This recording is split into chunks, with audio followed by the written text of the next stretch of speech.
All right, so get this. We're diving deep into Iron Man's armor today. You know how it's changed over time from that first suit to Yeah. the crazy stuff he's using now? It's pretty wild. Yeah. We've got this really cool article called The Evolution of Iron Man's Armor from Props and Collectibles. It's by this huge Marvel fan. Oh, They even call themselves an aspiring stormtrooper. I love that. It's not just about how awesome the suits look, though. Right. I really want to understand how they reflect who Tony Stark is, Yeah. and maybe even how they hint at where technology is headed. You know what's really interesting is how much the movies actually take from the comics. People see all those suits on screen from Mark First to, what was it, Mark XL6? Oh, yeah. And they think it's all CGI magic. Yeah. But there's real history there, like a design philosophy that goes way back. Okay, so let's go back to the beginning. Then we're talking Tales of Suspense, #39, 1963, Iron Man's first appearance ever. Wow. And he's wearing this, well, honestly kind of clunky gray suit. It gets the job done. But you have to remember, this is early Tony Stark. He's stuck in a cave building this thing from scraps. Yeah. It's more about surviving than style at this point. And it definitely doesn't have all the cool features of the later suits. Right. Remember how it gets totally destroyed in that first Iron Man film? Talk about a tough first test. So Yeah. not exactly the sleek, high-flying Iron Man we all know and love, Yeah. but he gets there. A few issues later in Tales of Suspense, #48, we see the first red and gold suit, and guess what repulsor rays? Ah, the repulsor rays. Mm. Those have become like Iron Man's signature weapon. Mhm. But even those have gone through some pretty interesting changes. Really? At first, they were just simple energy blasts. But Tony keeps improving the tech, making them more powerful, more accurate, even using different types of energy beams. So even something as iconic as the repulsor ray has its own whole history. That's pretty cool. Yeah. But wait, you said that this early red and gold suit wasn't the one? Right, the really iconic red and gold suit, the one that's basically the model for the Mark III in the movies. That one doesn't show up until Iron Man #85 in 1976. Wow. It's interesting to think about why that design became so popular, so timeless. Maybe it's how sleek it is, how it balances power and agility. That's the suit that really made Iron Man look like Iron Man, right? But then he takes things to a whole other level with the modular armor. Oh, yeah. Remember in Iron Man 3 when the Mark 42 just assembles itself onto Tony piece by piece? Yeah. I mean, that's like straight out of a sci-fi movie. Except it's not.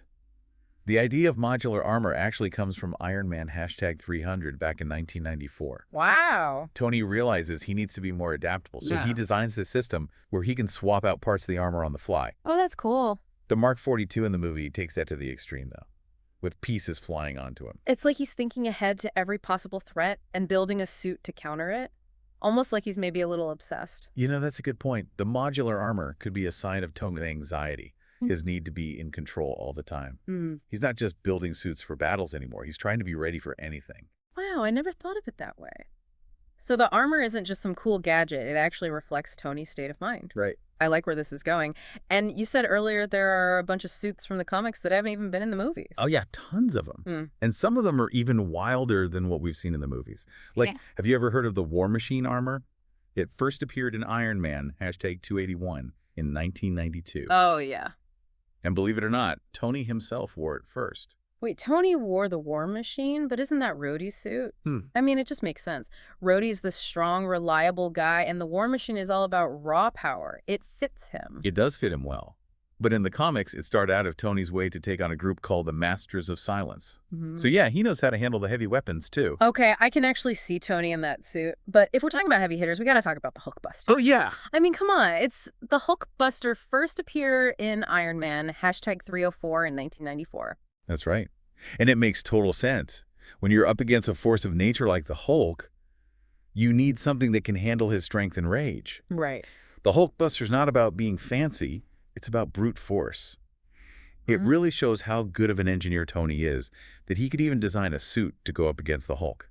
It's almost like he's saying, bring on the biggest, baddest threat you've got. But I bet he doesn't stop there, right? Nope. I mean, the guy's a genius, and his imagination seems to have no limits. You're absolutely right. Tony's always pushing the boundaries. Like, take the space armor, for example.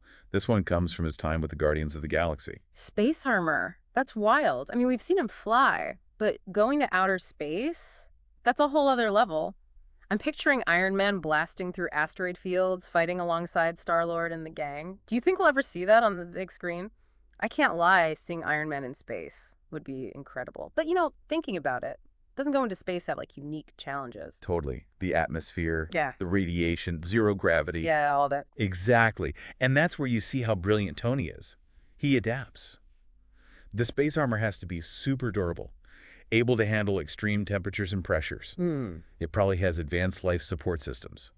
And the propulsion system would have to be way better to navigate in space. Okay, so he's got the suit figured out.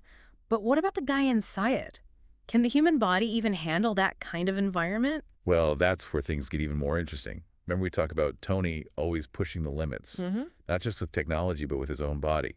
That brings us to the Extremis armor. This one is seriously mind-blowing. Extremis armor. That sounds intense. What's so special about it? Imagine controlling the suit with your thoughts. Wow. Not with some clunky interface or voice commands, but through a direct neural connection. That's what Extremis is all about.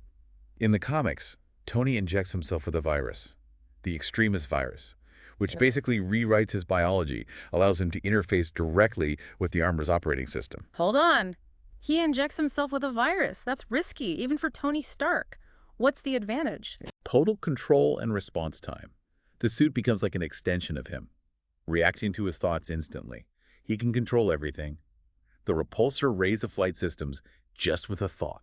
That's amazing and kind of terrifying. Where does Tony end and the suit begin? It's like blurring the line between man and machine. Exactly. And that's one of the most interesting things about the Extremis armor. It makes you think about what it means to be human in this age of technology. Yeah. Are we becoming more like machines? Or are machines becoming more like us? Those are some deep questions. And it's not just science fiction anymore. We're already seeing advancements in brain-computer interfaces in the real world. Maybe someday we'll all have Iron Man-like abilities. It's definitely possible.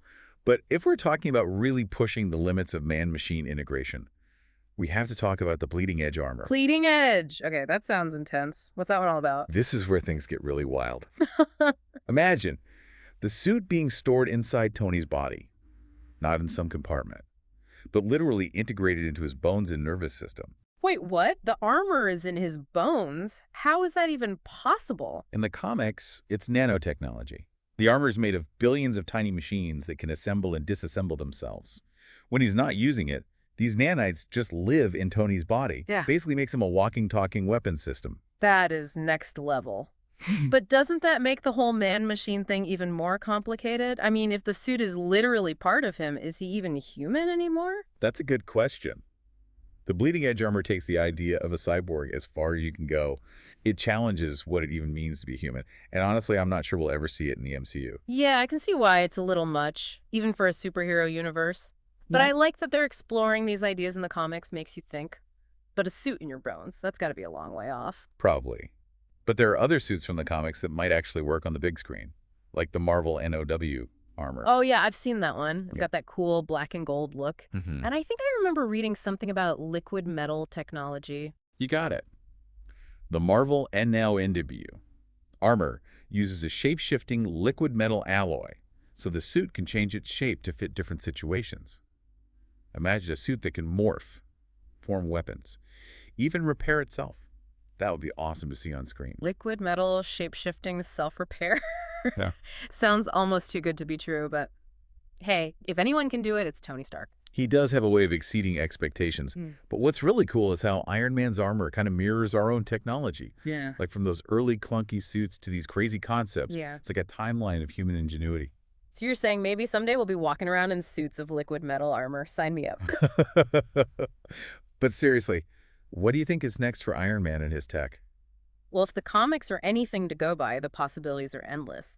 We've seen suits that can control energy, defy gravity, even travel through time. Whoa. Who knows what Tony will come up with next? That's what I love about Iron Man. He's always pushing the limits, always innovating. He never settles. And that's pretty inspiring, don't you think? Totally. Yeah. It reminds you that we all have the potential to create, to invent, to make a difference. Tony Stark might be fictional, but that drive to invent is something we can all learn from. Thinking about all this, I'm seeing Iron Man's armor in a whole new way. It's not just about the cool gadgets and the superhero fights. It's about what humans can do, about pushing past what we think is possible. Exactly. And that's why Iron Man connects with so many people. He represents the best of us, our ingenuity, our resilience, Our willingness to face any challenge. And who knows, maybe some of this crazy tech we've been talking about will actually happen someday. I mean, look how far we've come in just a few decades. Things that seemed like science fiction are normal now. True. The line between science fiction and reality is getting blurry. So to get back to your question about the future of Iron Man's tech, I think the most exciting stuff is the stuff we haven't even thought of yet. That's a great point. So for our listener out there, the Iron Man fan who gave us all this awesome source material, what would you say is the biggest takeaway? I'd say never underestimate your imagination. Keep dreaming. Yeah. Keep exploring. Keep pushing the limits of what you think is possible. Because who knows, maybe you'll be the one inventing the next Iron Man armor. Love it. So to wrap things up, I think we can all agree that Iron Man's armor is more than just a cool suit. It's a symbol of human ingenuity, of our constant drive for progress. And as Tony Stark would say, I'm just getting started. Thanks for joining us on this deep dive into the evolution of Iron Man's armor. It's been awesome.